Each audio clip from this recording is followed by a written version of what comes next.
All right, I think we're live. What's going on, Funalytics crew? How's it going? It's Mikkel here, and today we're back with another expert spotlight. I've got a really awesome guest, somebody who has done some pretty cool stuff when it comes to not only copywriting, not only affiliate marketing and affiliate management, but like working with some big names in this industry and really kind of you're at the top of your game right now. Of course, you can only keep going up. So you're at the baseline and you're going to keep going up. But it's super exciting to have you on, Sean. I want to hear your not so humble kind of headline story, who you are, and give everybody kind of that breakdown so that they all know.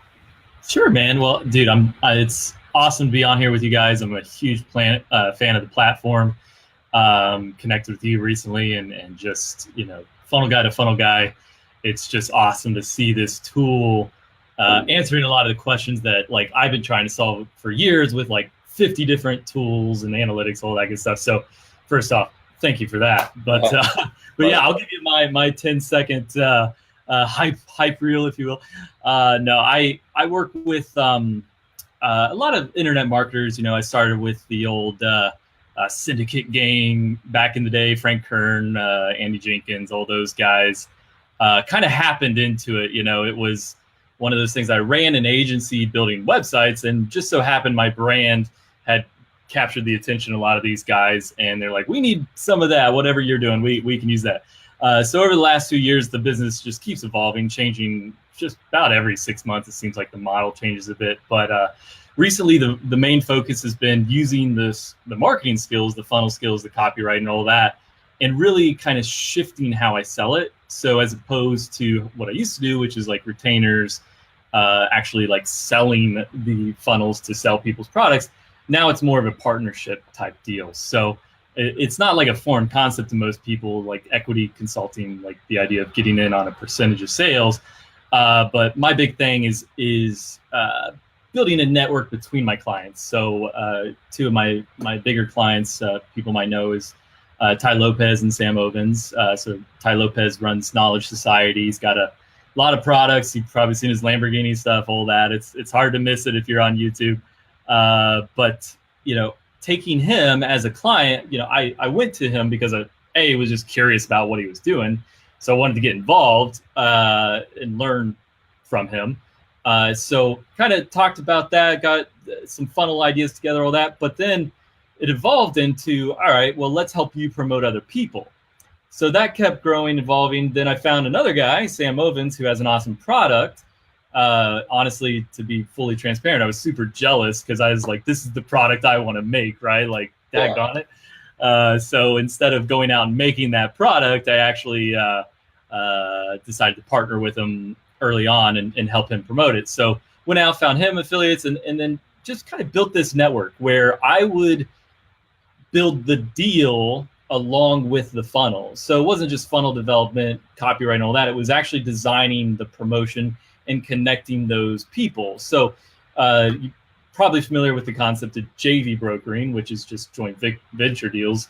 This is a little bit different in the sense that I'm actually building everything out too. So it's kind of pulling those two worlds together, and it really helped transform my business I'm a solopreneur. I have a few outsourcers and things, but I still don't have like a staff and a team and all that. It's not really like what I want in my business. So I've been able to do about 40 million in revenue between my clients over the last few years, just using that model and leveraging,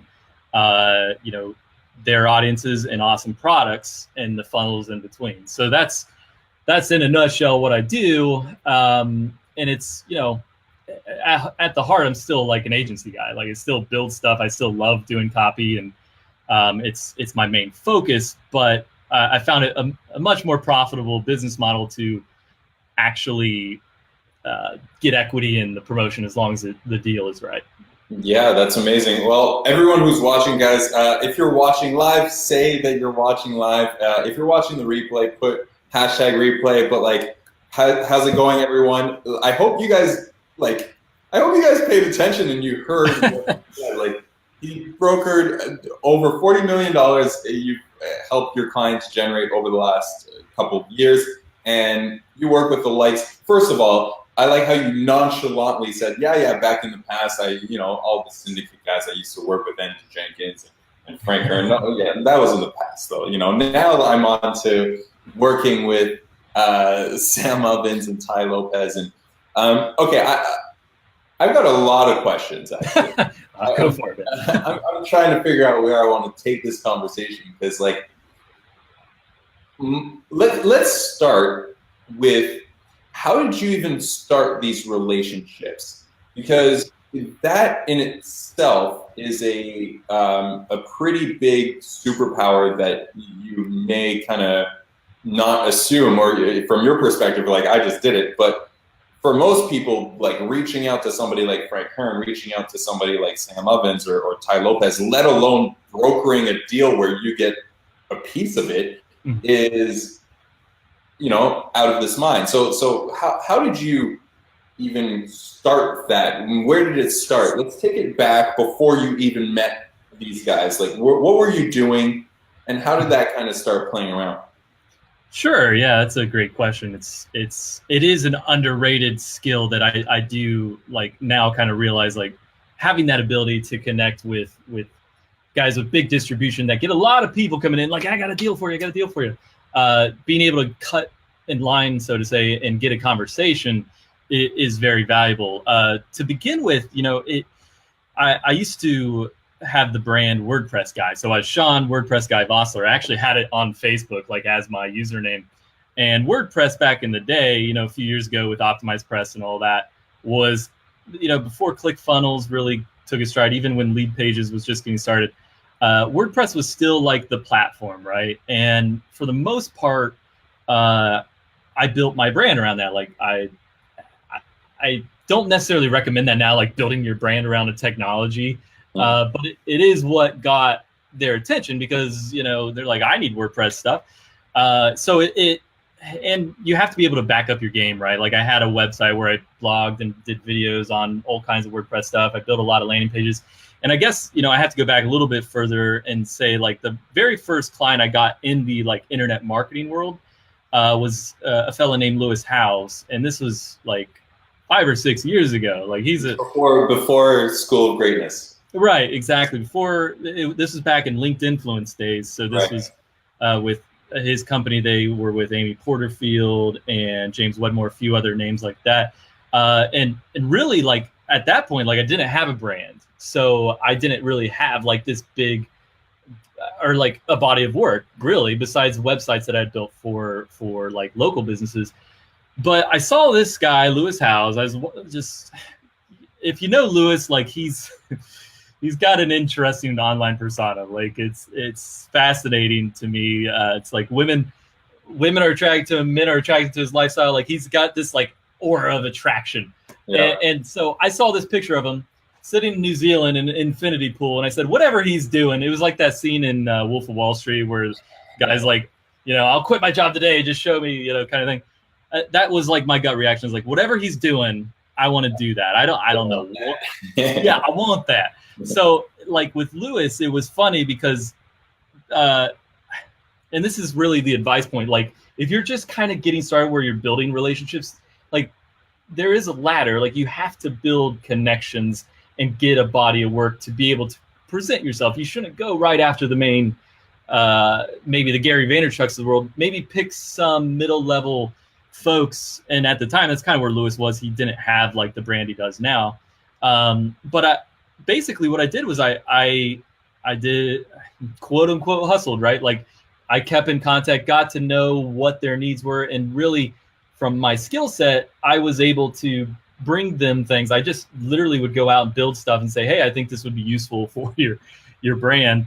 And it just so happened they were in a launch one day and one of their platforms on WordPress just crashed. Like it just in the middle of a big launch, just quit working. And it's like 3 a.m. and they hit me up and were like, dude, can you help us out? Like no one's away. And I just so happened to like step up and be able to help them out. And that built a relationship, and eventually they hired me, and that's where I kind of got the ball rolling. Now what I try to do, and this is another small tip for folks who are getting clients or want to work with certain people. There's two ways to do it. With Tai Lopez, for instance, this was right when he was about to take off. I had a previous connection with him through a mastermind, but I wasn't like close with him. So what I did was I put together like a crazy mind map of his business. Like I went through, dissected his funnel, and I said, listen, I think this is where you're losing a bunch of money. And that's always the talking point that gets people's interest. Like, don't talk about their copy. Don't talk, like literally it should be about like, for top level entrepreneurs, that's what that gets their interest. You're losing money. And many of them know this, like they know they could be doing it better. But yeah, I sent him this mind map and he's like, basically it came down to, can you just do this? Like, I don't know, this looks great, but can you just do it? I don't have time to even think about it. So that's really like now a big part of it is just looking at people that I know I want to work with and saying, this is how I can help. And this is how you're either losing money or I can make you more. And it's just results-based selling 101. Instead of focusing on the technology, the copy, the webinars, whatever, that doesn't even come up. It says you're making 50 grand a month. Here's how you can make 100, and here's how I can help you do it. Right. And that gets attention. Like even if you're not a big brand, if you know your stuff, if you have some skills and you want to work in that world, like that technique works. Yeah, and this has nothing to do with Funnelytics, nor do I want to kind of talk about the software, but a lot of that actually can help, right? Like the idea of absolutely, like you map this out and you're like, hey, like this is the mess that you currently have. Like if you streamline it like this, you can make so much more money, right? 100%. Literally, like I used Lucidchart at the time, which is it's kind of like a mind map tool, whatever. Yeah. But with Funnelytics, it's funny. I just pulled up recently one of my funnels that I made in Lucidchart and moved it over to Funnelytics, and now I'm like so stoked because the tracking stuff's going to start kicking in, and like, anyways, that definitely like that's now like if I want to put together a proposal, that's what I'm going to do. And another big thing, just like a key point, is like pick your clients. I don't do any inbound sales really. I get a lot of people now, it's a blessing and a curse, like that, like want to hire me, but I don't like sell it as a service anymore. Because if I don't want to build that machine, I guess is what I'm trying to say. Sure. So I don't just take on anybody. I literally like research for months and months. And then another small tip for the networking side, like don't go right for the kill. Like connect with them on the social media platforms that they're on, like interact, be a human first. Like it takes 21 brand impressions, they say, for someone to recognize a brand. It's the same with a person. Like if you can start interacting, like if you wanted to get hold of Grant Cardone, like start interacting literally like on all the platforms he's on so that he can at least get to see, I've heard this name before. Yeah. And that's something I've done for forever, kind of naturally, but now it's a little more systematized. And if you really want to cheat, if you really want to cut in line, I did this once and it worked out great. There's this guy and he had a big distribution list, and I was like, I want him to promote one of my clients' things, but I couldn't like get a hold of him. Like I tried all this stuff, and then I was literally like messaged him. I was like, I'll pay you $2,000 for 15 minutes of your time. Like I want to talk to you and get to understand what your goals are in your business. And for most people, like that's a pretty good offer. It ended up being an hour and a half conversation, by the way. And by the end, he's like, how do we like do this?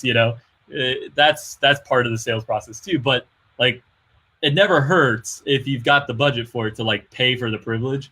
That's where like masterminds are good and things like that. But eventually, like it just starts snowballing and people, will come to you.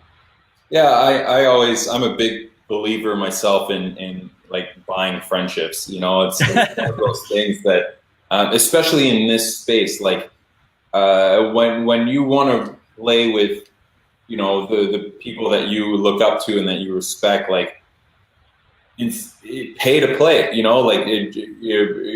If you want to show that to somebody that actually I can hang out with you, then show that you're willing to invest as well. Like, and so I'm a big believer in that as well. Like, yeah, okay, is the friendship, it's not a real friendship. It's not like you bonded over basketball or something like that and now you're friends, but ultimately it makes you kind of stand out from everybody else. And that's a very... Ironically, I ended up playing, like, first time I went up to see Tai Lopez, he like made me play basketball for an hour, and I like suck at basketball. I was like, I hope you know this like should not be like on the test later, because I'm not any good at this. But but it is funny. You're right. Like, you know, there's business relationships, and like those can develop into friendships. I actually really like all my clients and getting to know them, but a lot of times, you know, the best friendships are built on mutual success.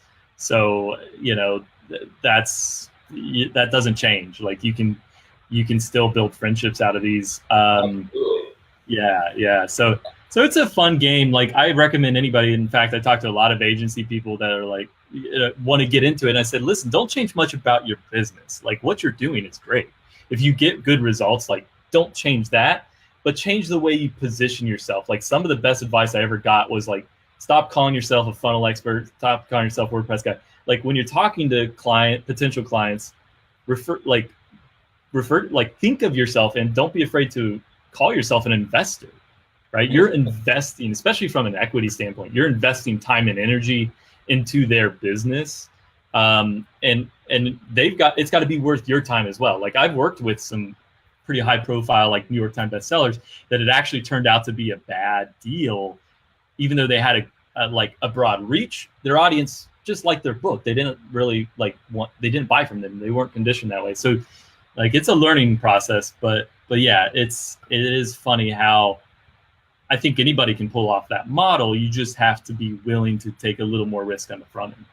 So let's talk about that model a little bit. Let's dive a little bit deeper into how you structure this kind of deal. You don't have to go into the specifics necessarily about like your deal with Sam, your deal with Tai, or in that sense, but sure. In general, what do these deals look like, and how do they actually work? Because I've done some deals like this myself, but the way I've done them, and I'll kind of give you a bit of background, the way I've done these types of deals is, number one, I come in and I help you build your funnel, I help you build your system, whatever. I help you get some pretty great results. And then I get to the point where it's like, okay, you need me so much more than like, I position myself to the point where like, you need me so badly that like, I'm only going to keep working with you now at this stage if we do create a structure, right?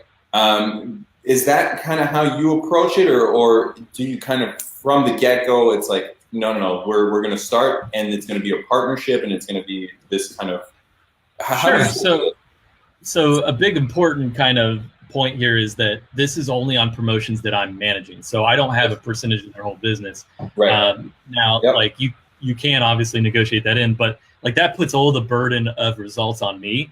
And I go about it pretty casual. I mean, I literally like kind of position it as a test. Like, listen, I'm going to go in, set up this, and this. This is how we've done it in the past. And this is the results we could get. You know, here's the low end, here's the high end. I generally try to be conservative.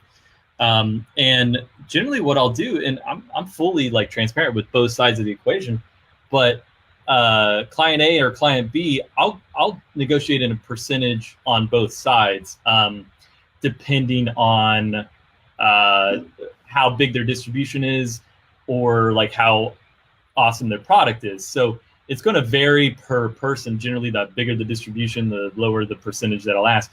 But a big thing I've found, like if you're working with the right people with the right profit margins, there's usually not like any animosity. Like you could be making, generating millions and millions in sales as long as you're like realistic with the percentage that you're asking for the work you're doing. You don't become a liability. Like you become a very strong profit center in their business because they don't have to pay, 10 people on the staff. They don't have to do this. They like you are literally like managing everything. So I'll go about the deal generally pretty casual. I'll get it in paper and writing the percentages and stuff, but I will do that all up front. And I'll generally build out based on marketing that they've already kind of started. Like I'll adapt it. I'll come in, change it, but I don't like to work with products or distribution models that aren't tested.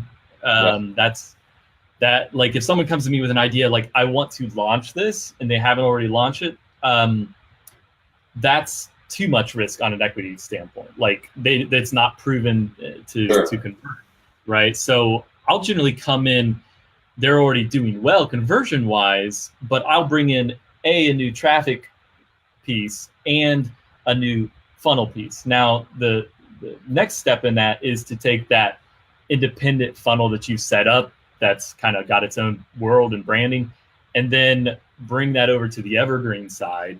And maybe it's either their ad team or you hire your own ad team to start running traffic to it. So that's another way to keep the longevity going.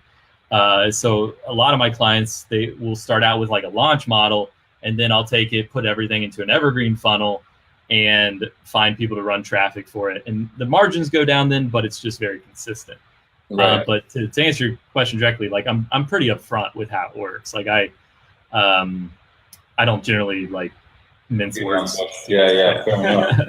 So now I saw your really cool website, by the way, that you're putting together this about your copywriting. At least that Daryl kind of showed me. It kind of gave me a glimpse, and I love how you laid it out. But copywriting is your skill set, right? Copywriting is the skill that you've mastered over the years, and I know that you kind of mentioned in that website very quickly that like copywriting is the thing that has made you so valuable, right? Sure. Yeah, and I would definitely, I would agree with that, because I said it, but like it kind of creeps up on you, right? Like as an entrepreneur that copywriting, it's something like when you're building Funnelytics, you weren't necessarily like thinking about the copy directly as you were probably like coming up with it. Like it just kind of falls into place a lot of times, but then you look back and you say, well, I really did.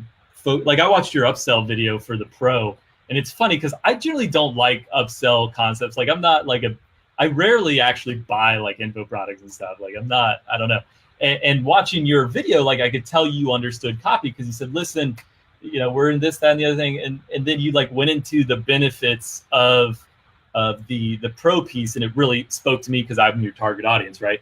Yeah. A lot of people will do that naturally, but as you dig deeper, like it's funny, 80% of these books over here are on copywriting, and literally like these guys right here, I'm diving into the concept of story, like like a big part of what I'm trying to do now is like, my dad explained this to me. He's a doctor, and I kind of like, I was like, why even get a doctorate? Like, why even worry about getting to that level of education? And for what it's worth, I graduated with like a 2.7 GPA, associate's degree, never made it. But he said like everything up to a doctorate, you're learning as much as you can about a discipline. Yeah. Now, when you get your doctorate, your job is to add to that discipline. Yeah. And that's the line is in the academic world is to add to that. So now like I'm like, how can I dig deeper into what copywriting, like what makes copy really work? But for most people, like just getting the fundamentals right, like what makes a good headline, what gets attention, what's the difference in features, benefits, how can you tie in counterintuitive ideas and all that, like that to me is what ended up like making a lot of my campaigns work more so than the tech, the landing pages. I love design. Like you can tell by that page that like I do really enjoy making good design, but that page could be literally written down in a text document and still convert. That's the goal, right? But then yes, like what's fascinating is Tai Lopez. I recommend this to everybody. Go look at his silly Lamborghini video, right? Get it transcribed and then highlight like each sentence and like draw a line out to a notepad and write out like the psychology or the method or like do your best to like break down what he's doing in that video. It's only like 4.5 minutes, but it's fascinating. I did this because I was like, dude, this guy is just weird. Like that was my initial reaction. Like, what is he trying to do here? But then you like go into like the persuasion methods and the psychology and the social aspects of it. And you're kind of like, oh, dang, dude, this is like modern day, you know, freaking Cialdini stuff. So it's fascinating. Like, I didn't go after becoming a copywriter. It just so happened if I wanted to get good results for my clients so that I could get paid, I had to get good at copy.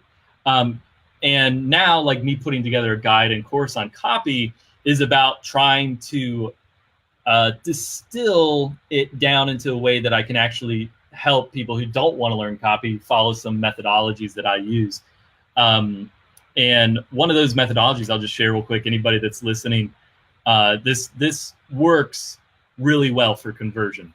And I don't have a really good name for it, but I like to, I guess, refer to it as like the counterintuitive copy structure, I guess. I'll come up with a better name. That's part of marketing too, I guess. But by the end of this, we'll have a name for it. Right. Yeah, exactly. But it's really just looking at your audience and looking at what do most people think is the right way to move forward. Like with Tai Lopez, his audience is huge millennial baseline, and they've been preached for years that like college is the way.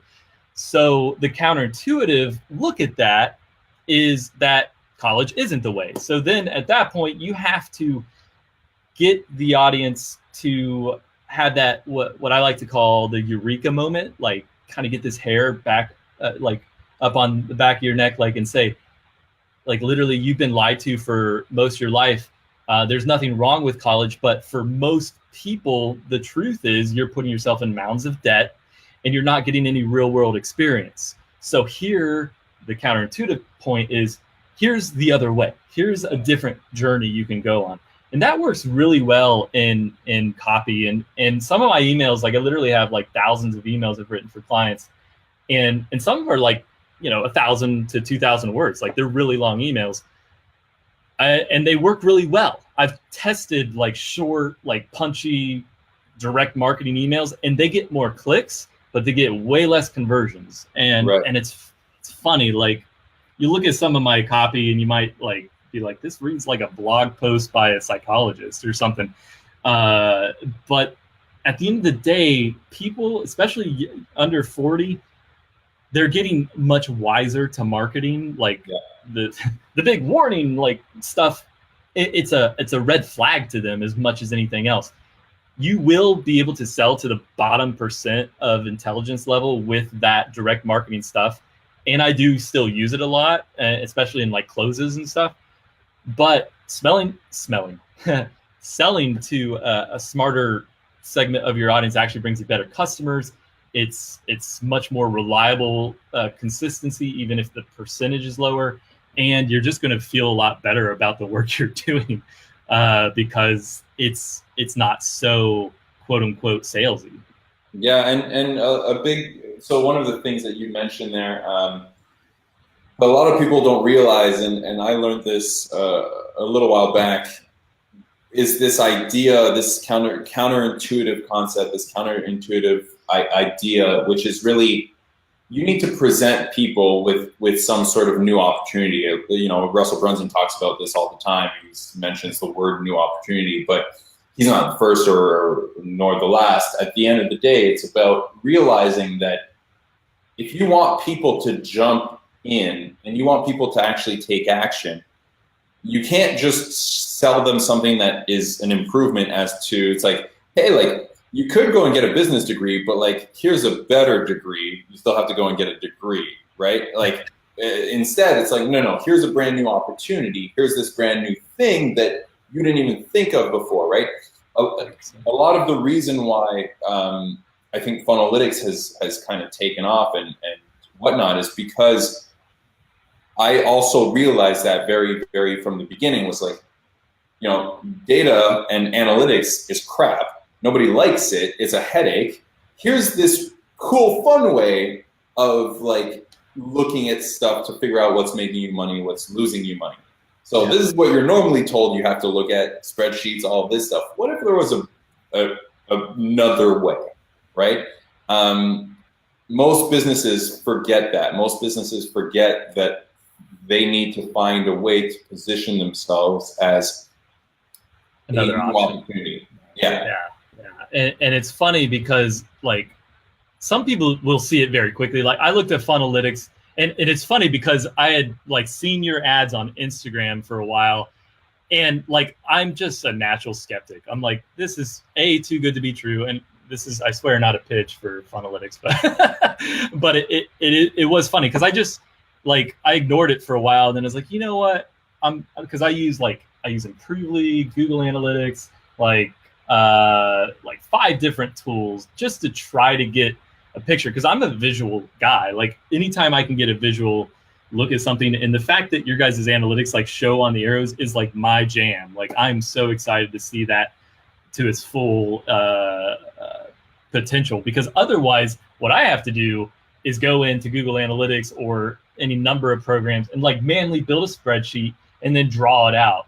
Yeah. And dude, I'm telling you, I've probably spent 1,000 hours in the last 2 years just doing that, and I still don't know what the heck's going on.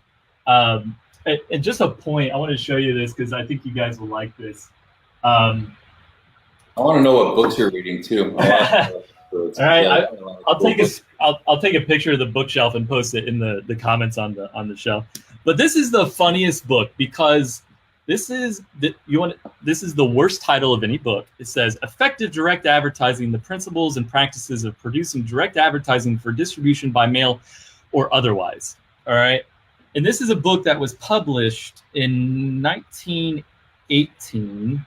Wow. And I got it because I was just curious. It's like, are things much different, right?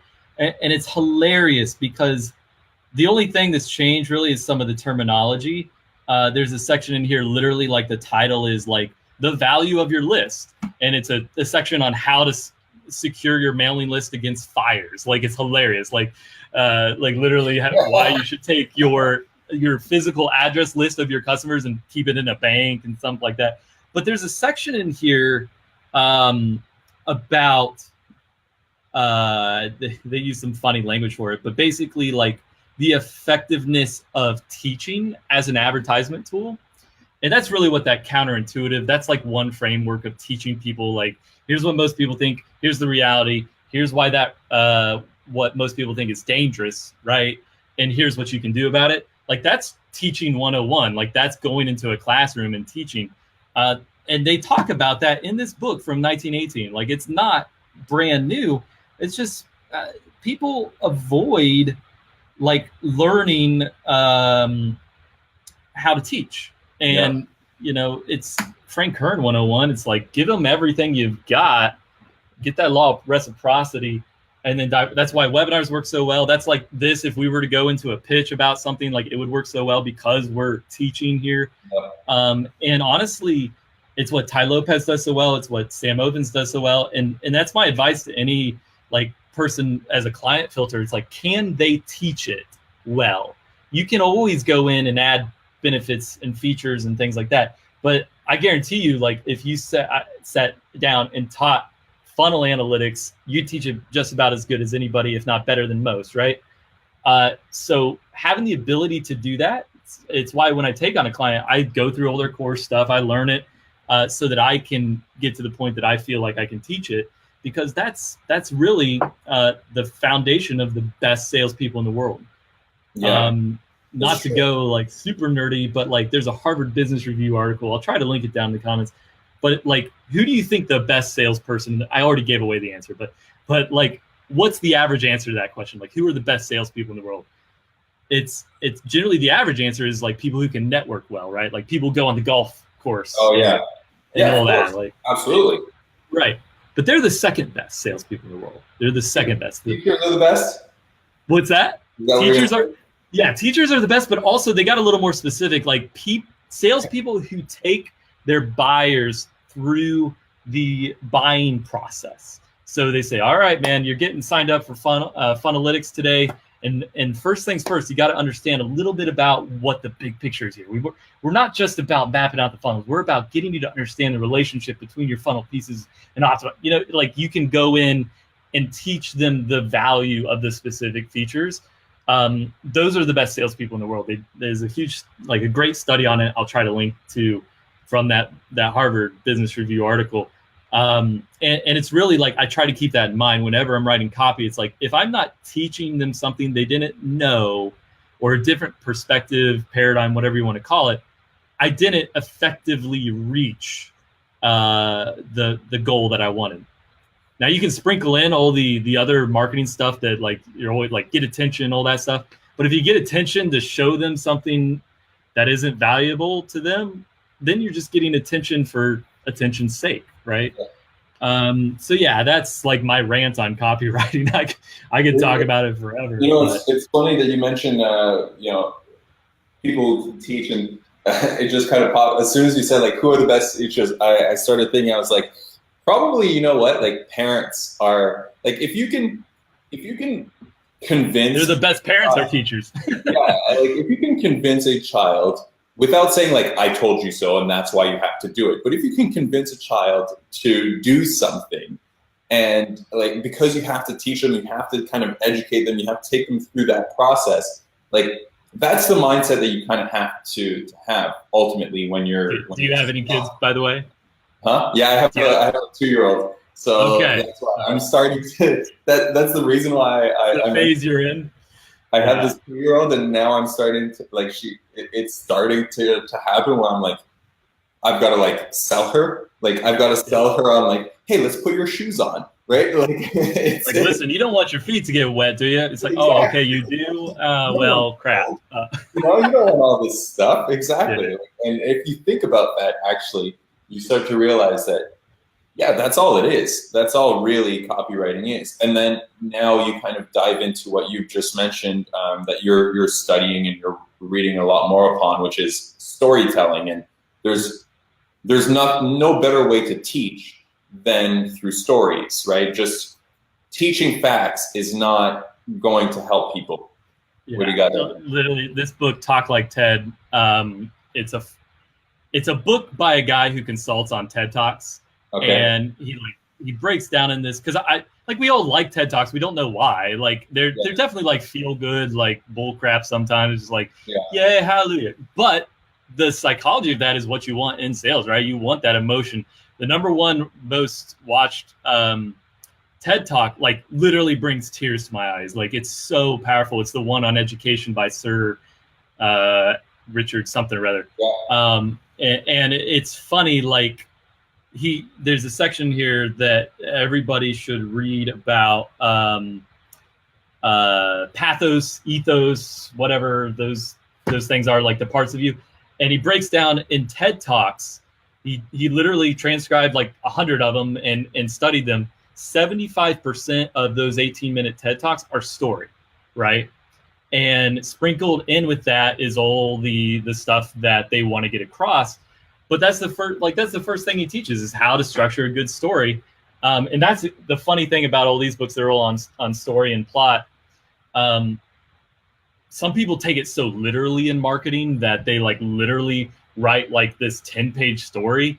That's not necessarily like that's like a good practice to see how you could put together a story. But at the end of the day, like you're going to lose some people because it's not about them.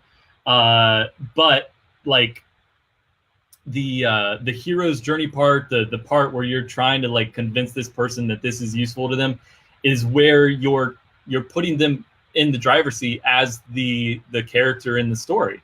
So that was like a big kind of like interesting eureka moment for me. I was like, I'm writing a lot of times as my product being the hero or my service, where the hero is really the person reading, and then your product or yourself, your brand, whatever, becomes the parts of the story that help our hero get to their destination. So that was like an interesting takeaway from studying storytelling. And it's something like, especially with webinars, like if you go and dissect Sam Obinze webinar, which is one of the most profitable pieces of marketing I think is out there for $1 in, $1 out. He even told me once, he was talking to one of his mentors who's in the billionaire world, and he said like internet marketing is like the most profitable industry he's ever seen. Like everything else has crazy like upfront costs, employee costs, all that. His first, $10 million in sales, he had like one employee, So like looking at that webinar, that piece of marketing, it's 75% story, and it's his story and the story of his customers. So, you know, there's all kinds of things that people watching this in the agency side of things can think about when it comes to getting into the nitty gritty of marketing. It doesn't have to be crazy technical at first. In fact, it shouldn't be. You'd probably agree with this, even though you have an awesome funnel tool. Start out with like the core thing that gets the first sale, and then build out from there. Until you get that first sale, you're just guessing at the rest, you know? Oh yeah, absolutely. Like, you have to prove the concept, right? Like, I mean, nothing actually really matters unless you can actually make a sale, like prove it, that concept and whatnot. Absolutely.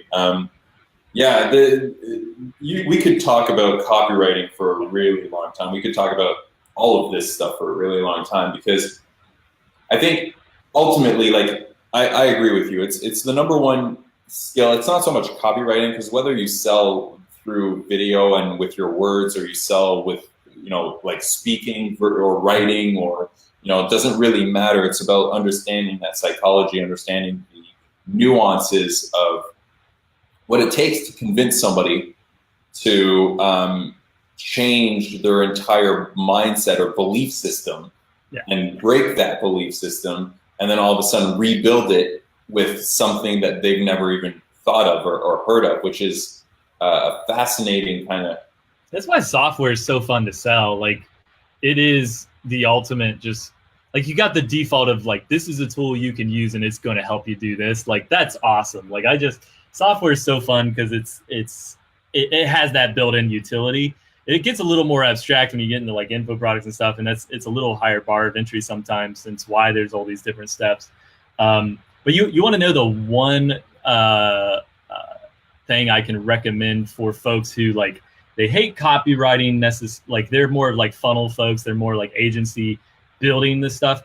The one thing I can recommend is not to hire a copywriter, but to hire, I use Upwork for this. I'll go out and hire a psychologist. I found a retired psychologist. There's actually a lot of these on like Upwork and stuff, who had a background in getting grants for university, and he was a teacher of psychology. And he wanted like $15 an hour. He's retired, just wanted some extra work to do. And I gave him writing prompts. I said, convince me from a psychological point of view that XYZ is true. And he'd write out like a 1,000-word teaching lesson on why XYZ was true. Like, why I'm trying to think of a good example, but like why college is, I always go back to that one because it's just such an easy, like, why college is a bad idea for people who aren't going for a professional degree. Right. And he'd go out, find all this research. And that copy became like the middle ground for my marketing piece. So I would write the introduction with like the hook and all that, like all the stuff that's supposed to be in the marketing, and the close, which is just the call to action. But he'd write 98% of that stuff, right? And it's something like, everybody who, like, hiring a good copywriter is hard. You can't hire me. Like, I won't do it, because it's unless it's equity and you're Elon Musk, or no, I'm just kidding. But it like, the best copywriters out there are writing copy for themselves or partnerships, so they're hard to get. And so going and like looking for, it was just a theory. I was like, man, I'll try this, because 98% of the stuff I'm writing a lot of times is psychology, mindset stuff. And I think that's awesome. That's such a good tip. Like, you can pay somebody who. I wrote him like, I'd pay him like $45 an email, and I'd give him a bonus because I just kind of felt bad. He's like, it's not about the money. I just like want something. I'm like, all right. But like, you know, and the funny thing is, like, there are all these copywriters who you have no clue whether or not they're good, and then they charge you $10,000 for a sales page, and they're like, I've learned, I studied copywriting, I've done all of this stuff. When actually Sean just gave you a hack, and you can get better copy written by an old psychology professor who has nothing better to do.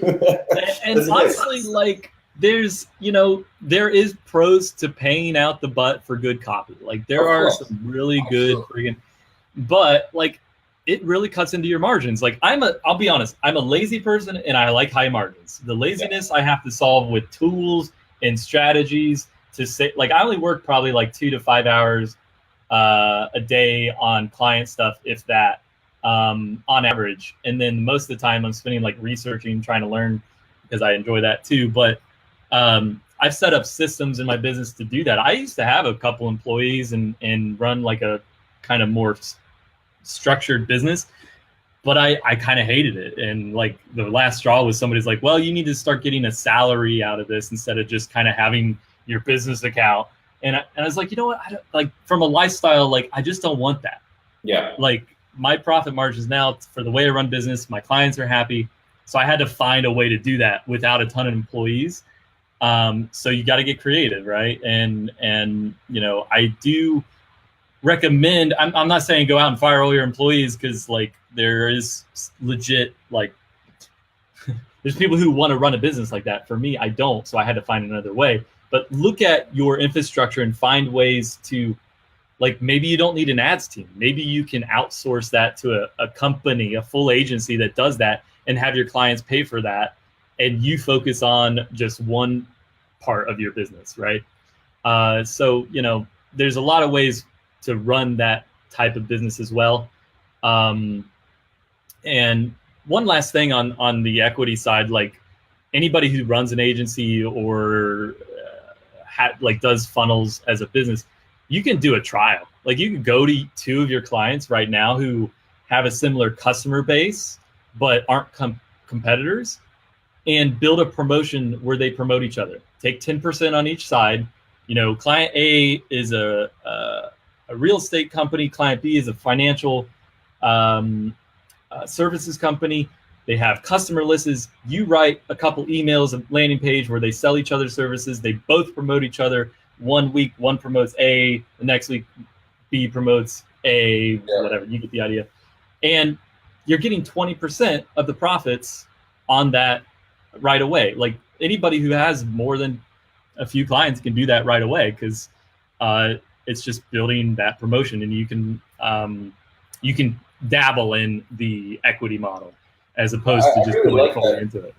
I really like that idea too. I like, you know, because here's the reality. Like, a lot of businesses have just, they're looking for more revenue streams, right? They're looking for other ways to monetize, other ways to kind of bring in revenue. And why always, you know, focus? Yes, it's always good to sell your core products and all that stuff, but the idea and the concept of just, hey, I've got this guy over here, I've got this guy over here, we can both benefit from each other.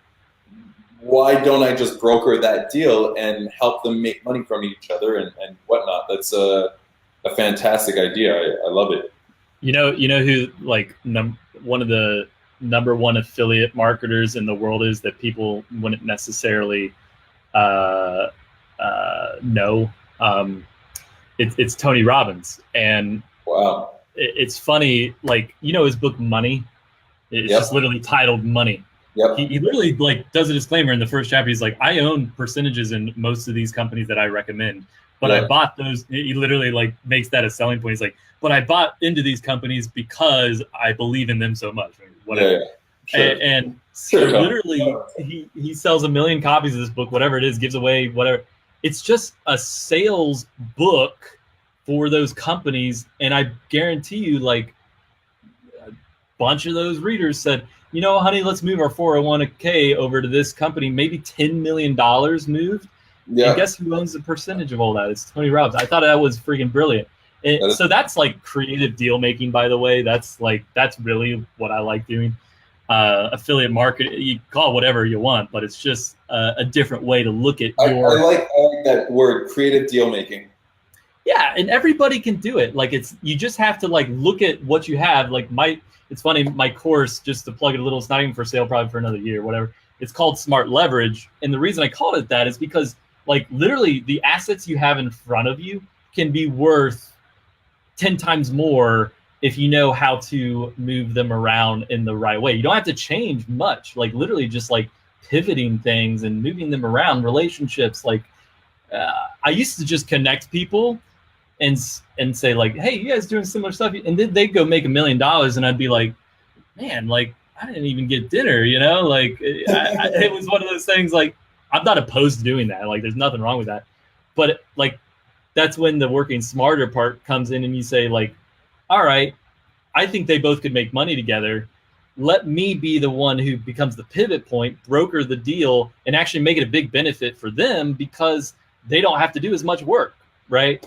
So like there's plenty of people on this watching this video who have those assets already. You just got to sit back, enjoy a nice beer, and like brainstorm ways to connect those dots differently. Like it's wild. It's wild what you so can I ask you, are you the reason that Sam Obinze and Tai Lopez did a deal together? Oh yeah, I brokered all of that. Yeah, definitely. That was well, so it's funny because like I was working with Tai, helping him monetize that list better. And like I loved Sam's product. He'd never done an affiliate deal. This is his first one. And went on to do several $1 million. I don't want to say the full amount, but it's still going. Like we still promote each other and stuff. And it's wild because that's just optimizing Ty's audience. He doesn't have to make a whole new audience for that. And, Sure. and it's not direct selling because we're putting in a webinar where only like 0.001% of his audience makes it all the way to the call to action. So they don't even know most of the time that they're being sold to. It's not like sending them to a scamming sales page where it's like, you want to make a bunch of money? So like that relationship, I knew both of them separately, and I could have just said, hey, you guys should connect and do some cool stuff together. But I literally, like, I helped Sam put the webinar together. I wrote all the emails for Tai. I communicated between them so they didn't have to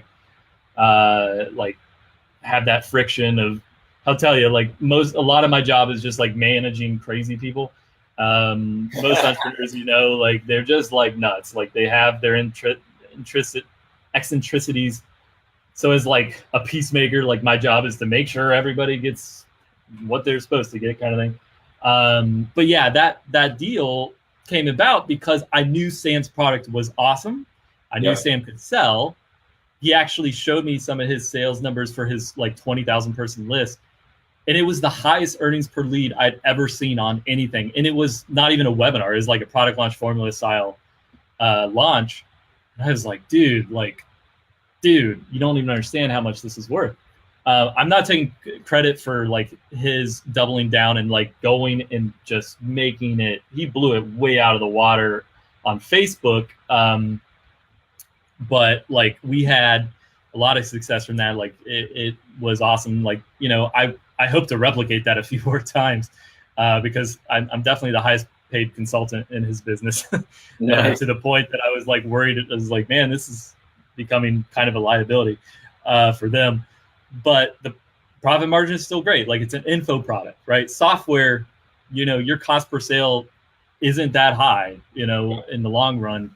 And margins are great for software. So like I still recommend that to people too. Like be an affiliate for the tools that you're using. I'm a big ClickFunnels affiliate because I use it all the time. Like don't be afraid to sell the tools you use as well as an affiliate, you know, stuff like that. Yeah, and vice versa too. Like if you like, for me, for example, I selling software. You know, everyone who's using the software is a marketer, and they're at least, they consider themselves a marketer at least to some degree.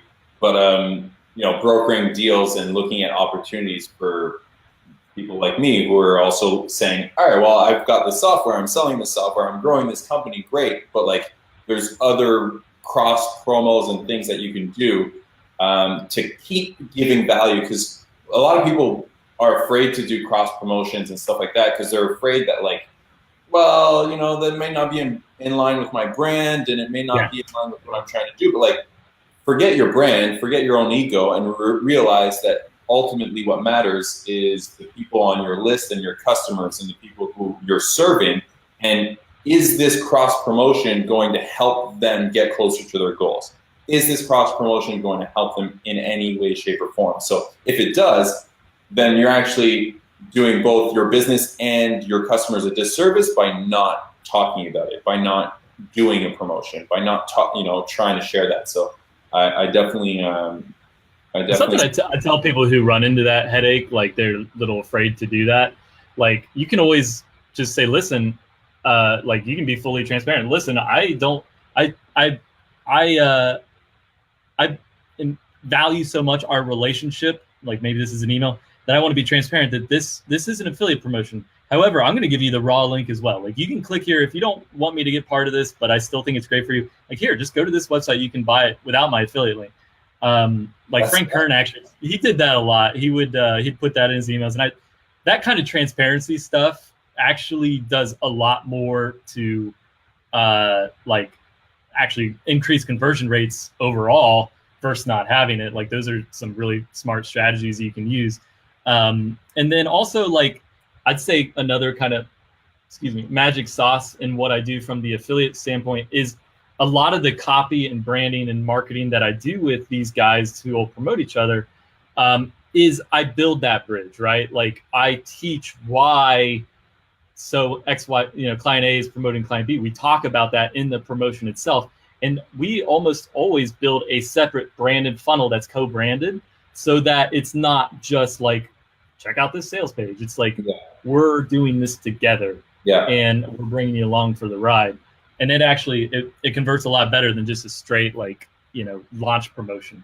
Yeah, I know all of those types of pages work so much better, at least even from a consumer standpoint. You look at it and you're like, oh, okay, like this is actually legit. They're not just trying to spam me and make some money. Like these guys have actually spent time together and like they come up with a deal specifically for me. Even if the deal is generic, doesn't really matter. The fact that you see the Tai Lopez and Sam Obinze logo on the top, you're like, oh, cool. Like Sam Obinze actually did this specifically for Tai, blah, blah, blah, right? Yeah, exactly. Go ahead. What were you going to say? I was just going to say, like, that's a part that I think a lot of like any of the just straight like list building marketers here can benefit from. Like instead of promoting something new every week, like go out and find your core products that have good margins and you like, and then build ecosystems around them. Like with ClickFunnels, I built out a pretty crazy funnel as an affiliate to promote it. And same with Sam Obinze. Like I have my own funnels that I build with these guys. I should spend more time on them, to be 100% honest. Like it's kind of like the dentist, like last person to work on his teeth kind of thing. But that's really kind of the transition I'm in now, is I'm trying to actually do a bit more of what I do for them for myself, because I've been building a decent sized list, things like that. But yeah, that's kind of where I'm at in my business, to be 100% honest, is I'm looking to actually launch my own stuff and build that ecosystem as well, and take the things I've built over the years and help people with that. But yeah, like you don't have to promote 50 different products a year to make millions as an affiliate. You can pick a couple and really double down on them and build ecosystems around them and do really well. Yeah, definitely.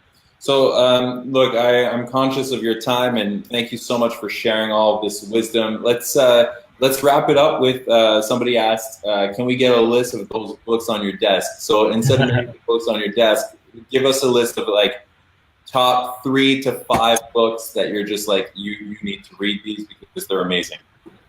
So I'll show. What I'll do is I will take a picture. I like doing that. I'll take a picture of my bookshelf and stuff and post it in the comments thread here for everybody. From a mindset standpoint, it's funny because like I'm sure you're in that same boat where like most entrepreneurs are. Like you think that you're like missing one thing that if you solve it, like it's going to like make everything else so much easier. And it's funny. Like I'm plagued with that all the time. Like what am I doing in my mind that's wrong? And it's fascinating. Like I picked up this book. I haven't finished it yet. It's called Willpower Doesn't Work by Benjamin Hardy. He's a pretty cool guy. I haven't actually met him, but talked to him a little online. And I actually, is the first book that I just read the introduction. I was like, this is enough for me. Like as far as profound shift in how I view things. He said, like, there's a line in here I love. Basically, like the concept is like willpower shouldn't be your strategy of choice. Like you shouldn't rely on willpower to get things done. He brings out this, to be frank, willpower is for people who haven't decided what they actually want in their lives. And that like hit home. I was like, crap, like I really haven't committed to what I actually want. I'm just kind of like trying to figure this stuff out. And there's nothing like inherently wrong with that, but it builds in a natural struggle of like motivation. So like that's a really good one. I really like books on storytelling because I like trying to apply that into my marketing. I'll be 100% transparent. I haven't read 98% of these books. I use them as reference a lot of times. I will say, Can I ask you an actual honest question? Sure. Like, did Tai Lopez really read all of those books in his garage? So if you sit down with, here's the one thing I kind of have as a requirement when I work for clients. They have to drink their own Kool-Aid. Like, okay. I don't really care like if they're like perfect, like, but if they're preaching something, I really want them to like do it. And the first time I went to Tai's, like on an official like work thing, I was kind of like looking for this. I'm like, dude, you know, is he full of crap? And it was funny. We get there, or I get there. I come in and literally he's like, come on into the dojo. And like, there's a dojo guy there, like doing workout stuff. And I like fight with a world-class dojo dude. I ended up like cracking my rib. It was kind of weird. But then like after that, we walk out and he's learning chess with a grandmaster chess person. And I'm sitting there like, okay. Then we go and play basketball with these girls who, whatever, like it's not my thing, but good, you know, good for him. And then like he shows me his bookshelf and he starts going through Evernote. And I've never seen this many notes in an Evernote. Like this dude is like a machine, right? So when he says he reads a book a day, does he go through read word for word a book a day? I don't think so. I think it's more like, you know, 80-20 rule, like pull the chapters and the sections and read. The big thing that I learned with reading, like each paragraph, like read the first sentence and last sentence. And if it like feels like a good chunk of content, read the whole paragraph. If not, move on. Yeah, that's a good point. And then I'm a big note taker. Like I love friggin' notes. So to be a little more specific, like books aren't always going to contain, especially with copywriting stuff, they're going to give you a lot of the rules and basics and case studies and things like that. But what I really love to do is go out, and you guys did this amazingly in Funnelytics where you have your like funnel breakdown section. Yeah. I went through and downloaded all of those because I have a folder literally of hundreds of funnels, all the assets, all the screenshots. I download all the videos, I get them transcribed, I study them, because that's like my learning style, is looking at what's already out there, especially when I know that it converts well. And I kind of stole that from Sam Obinze a little bit. Like he didn't buy product launch formula. He like literally got Jeff Walker's videos transcribed and then like just changed the nouns, right? The structure's there. I think eventually he bought it, but it was funny. I was like, that's freaking brilliant. So like, if you're building, learning all that, like go out there and look at what's working now because it changes pretty quickly. Pay attention to ads, save them, save screenshots, and then study them like old school, print them out, highlight, draw. I'll tear apart books that I really like and just like pull the chapters into like a 3-ring binder and highlight and stuff because I want to just get the meat of it, you know, for repetition and reviewing. This is a good book, by the way, Deep Work. I'm sure you've heard of it. That was another like attempt to solve inner turmoil of like, why am I not motivated? It's like, dude, just chill. But yeah, like that's all really good. And then medium.com is kind of like a fun way to go and look at like how people are writing, look at the most interactive stuff and see like what they're doing.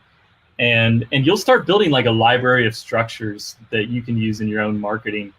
That's literally like my book that I'm putting together in copywriting. It's just like a library of structures that I pull from because I write a lot of copy.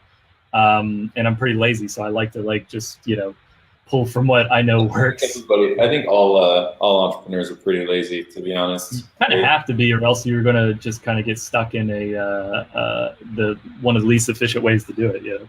I have something for you though, to kind of help with your inner turmoil of like, you know, why am I not motivated? And this is something I've shared this before. Now we're kind of getting, you know, beyond and out of context here, but I'll share it. And I'll share it live. So I remember this is back in 2011, very beginning of 2011, and I was kind of in the same boat. I graduated as an engineer. I was an engineer by school, I guess, whatever. That's what I studied. And I was working as an engineer, and I was in this stage where I started learning about internet marketing and building, the idea of online business and whatnot. And I built this website called qualitysurvivalknives.com. And I was like, I have no passion or anything about survival knives. The reason I did it was because my roommate at the time had all of these different survival knives for some reason. Like, he's an outdoors guy. And in my mind, I was like, because I had just learned about SEO and organic traffic and stuff like that. And in my mind, I was like, you know how in 2012, December 31st was supposed to be the end of the world? Right. So I was like, man, if I build this website right now, take pictures of all of these survival knives and create these review articles and plant keywords, like by 2012, I'll be a millionaire. People are going to be buying all these survival knives from my website.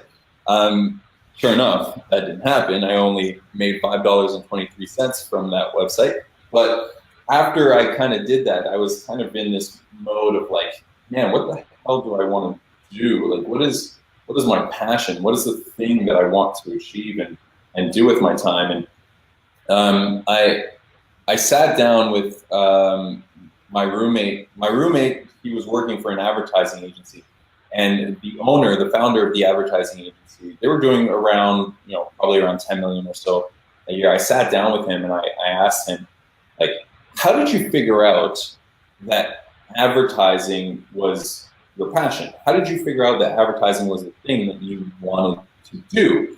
And he looked at me and said, Mikel, don't get it wrong. Advertising is not really what I'm passionate about. What I'm passionate about is four very distinct things. What drive me every single day is four very distinct things. Number one is I love being in a room with creative people who are smarter than me, but who are very right-brained, and start brainstorming with them. Number two is I love to lead. I love to lead a team and set a vision and be the person who's leading that team. Number three is I love diversity. I love to be working on new things all the time. And number four is that I love to be able to collaborate and be my own boss and kind of have that flexibility within my life. It just so happens that building an advertising agency fits these four things. But there's a lot of other things that could fit these four things. I just happened to choose advertising. And after I had that conversation with him, it kind of shifted everything. I walked away and I looked up. I was like walking down the street. I remember clearly, and I was like, that's interesting. So like, I took it extremely literally. I went home and I took out a notebook and I was like, what are my four things? What are the four things that pump me up every single day and that kind of get me just excited?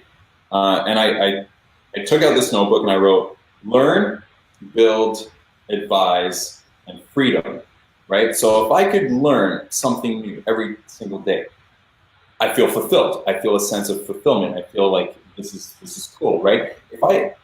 And these have changed for me over the years, but the second one is build. If I can build something, and maybe that's why I went into engineering in the first place, because I love the idea of building a bridge and the steps, and then you see this thing and it's live. It's like it goes from this drawing, I draw it on the whiteboard. Maybe that's why I love funnels so much, is I draw them on the whiteboard and then boom, they're live and they're there and it's built, right?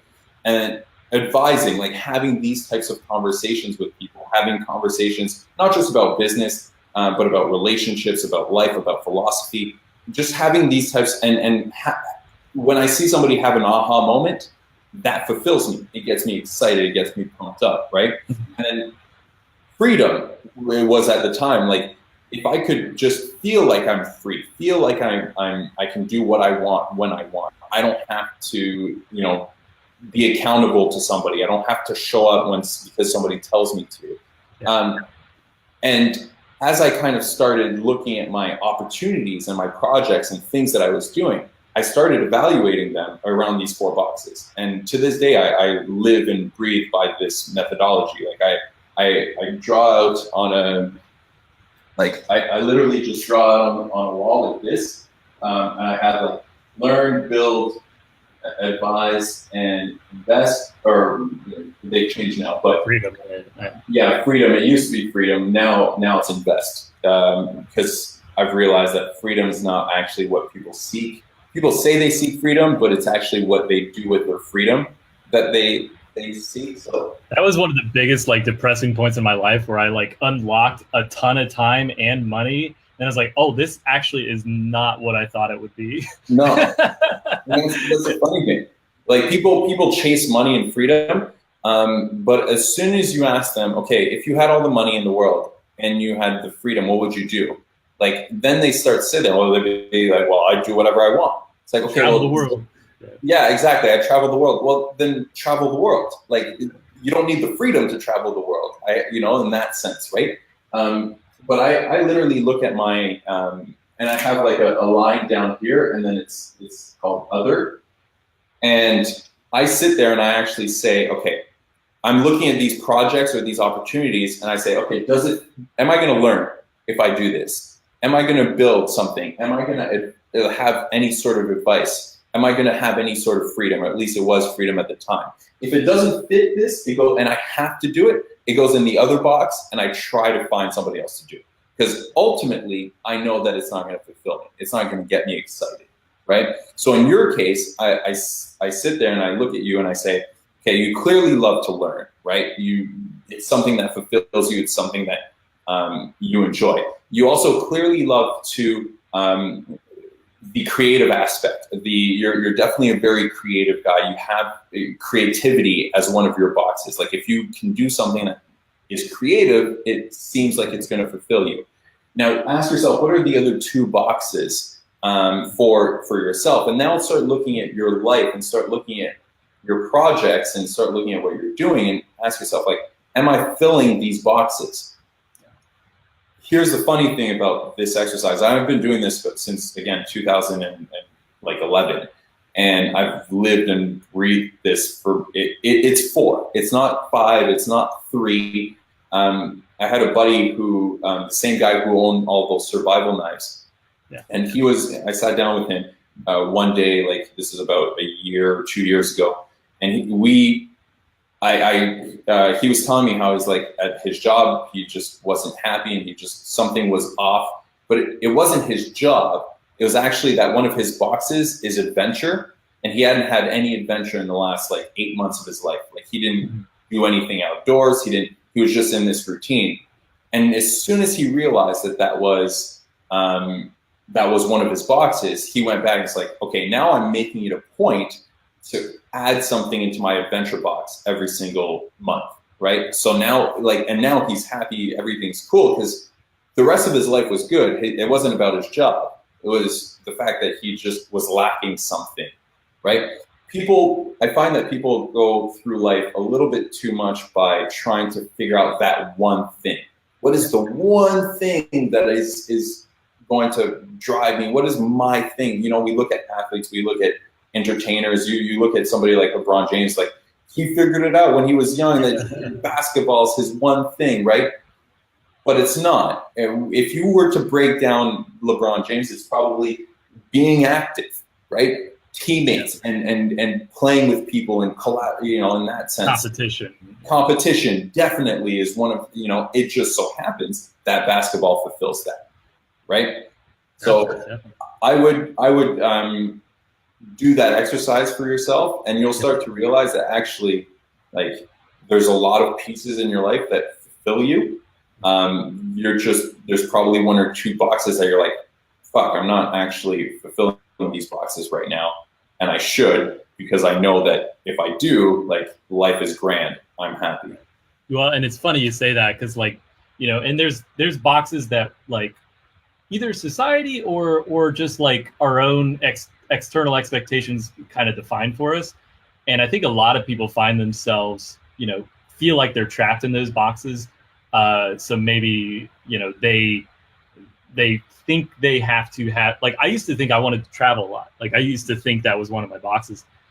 And then I realized, like, I don't really want to travel. I just want to be able to travel. Yes. Like I want, I haven't gone on a vacation in 5 years. I live in San Diego where it is my vacation, right? Like I moved to where like I wanted to travel to. And so it is funny, like they do change, as you say, but a lot of times we define them wrong. And that's killer. Like I'm going to definitely do that. It helps you kind of look. I tend to like rebel too. Like I'll look at a box and be like, yeah, that's my box. And then it's not really my box. And I try to like fit into it, Yeah, but that's, it's true. Yeah, it's a funny thing because I should not be in certain boxes. Like just, they say like focus on your strengths, not your weaknesses, right? A big part of what I do is like dig into my weaknesses. Like I try to fight it like it's my mission, right? Where it's just exacerbating the problem.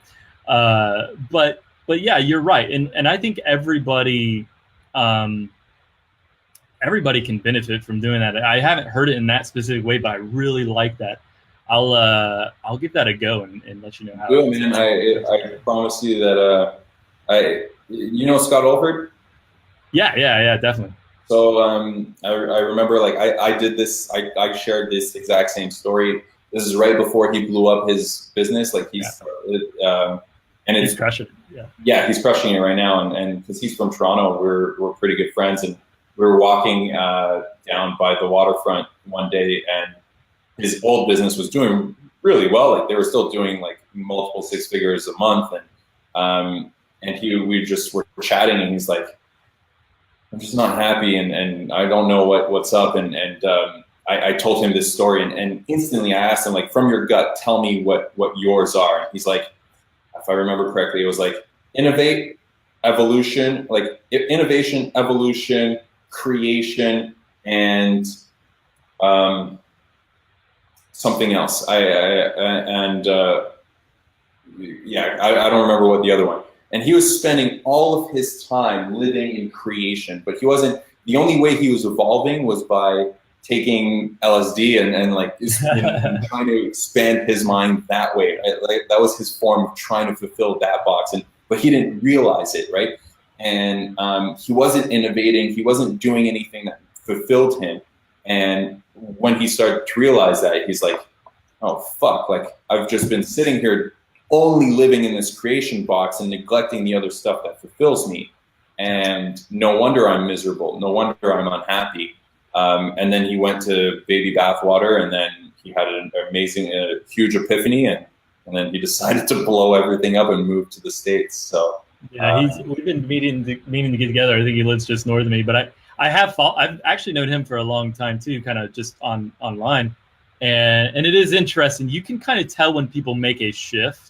Yeah. And it is a mindset thing, but it's also just like, I don't want to say direction, but it's just like, focus, right? Like where you're actually like spending your time and not like forcing yourself through cement, to reach it, as opposed to like getting in a river in a boat. Yeah. And it is fascinating. You can tell when people hit that point. And that's killer advice. I think we can all like really take a bit more time to look at that, right? Yeah. Without necessarily like, I'll look at that as a burden. Sometimes I'll be like, well, I got to figure this all out and spend the next year. Like it doesn't have to be that complex. I think most people. No, it's not. And usually, like it's from your gut. Like if you were to write it out right now, you will 100% kind of sit down and you'll be like, your gut will tell you what they are. Like just look back on your life and look back over the past experiences, look back on the projects that you just ask yourself, like, what fulfilled me about those? Like, was it because I was building something? Like for me, I'll like one of them, build is no longer, it's shifted towards architect, right? Like I no longer like building. I no longer enjoy the process of like, I used to love building and doing the sets. Right now, I love doing the architecting, but like I like letting other people build it now. It's like because I've built it and I've done it, and now that's kind of what fulfills me. Like when I look at my team and stuff, like okay, sweet, I get to fulfill my advice box because I'm constantly advising them, coaching them, working with them, etc. So for forget funnelytics. It's not about funnelytics, right? It just so happens that building this tech company fulfills these 4 things for me. That's really interesting. I'll have to, because definitely with the biggest struggle I've been facing launching this course of mine is kind of that, like, the wall you hit where the build part of it becomes so overwhelming that it scatters your brain. Like you just you say that, well, I can't go any further. This is it. And it has been and so maybe there's some shifts there in the way I actually like look at these pieces of the puzzle without necessarily, letting the actual work take over the process. Like look at it in more of those divisions and find some people. I don't like hiring people because I do have that kind of like narcissistic, like I can do it better than most. But the thing is, like, I haven't given trust to enough people to execute to really learn that for myself. So there's 2 sides of that coin. But yeah, this is funny because it is rare. Like I enjoy this conversation, even just from like we definitely should do this again because it is fascinating that I made a video on this. Like entrepreneurship isn't about building businesses. It's like literally about like finding out that you have more control in your life. Yeah. Like a lot of us grew up with little control, and entrepreneurship is one of the first steps in building more control. Now the beauty can come when you learn those strategies and apply them in other parts of your life. Like, all right, I know I experienced that I can control my income now, or like I can influence it. Now I can have a good influence on my relationships. I can have a good influence on my community. Like you can, that's why you see a lot of entrepreneurs kind of transform into that, like a better versions of themselves. They generally will a lot of times start in the one area that they think they can control, which is a business. And, I definitely experienced that in my world, like not knowing that or not feeling like I could control all these other parts of my life. So I'll just focus on the one thing I can control. And yeah, that's killer stuff. Deep Work is a good book about this subject, by the way. Definitely. One of my favorite quotes, I'll kind of like wrap it on this for my part of it. But there's a section in there about like the work itself can be the fulfilling part of what you're doing. So, those columns are good, are the 4 sections, but it also finding fulfillment in what you're literally doing is a result of getting good at it. Like that was really the big point of the book. So they talked about some of these cathedrals in like Barcelona. It's still under construction. It's been under construction since like 1600s, right? And the quote in the book is like, "We who cut stones must always envision cathedrals," something to that extent. But the point was like, whatever piece you're working on, whether it's copy, whatever it is, like keeping in mind that bigger picture should be part of the process. If you're just doing it for work's sake to clock out, you need to really take a harder look at your life. I agree. I always found that to be like just a strong metaphor to all the work in a knowledge world that we're in. Like we're staring at computers, it's not like a glamorous job a lot of times. So you have to look at it, like you said, from those 4 quadrants, from the bigger picture. And it can be difficult. It can definitely be difficult.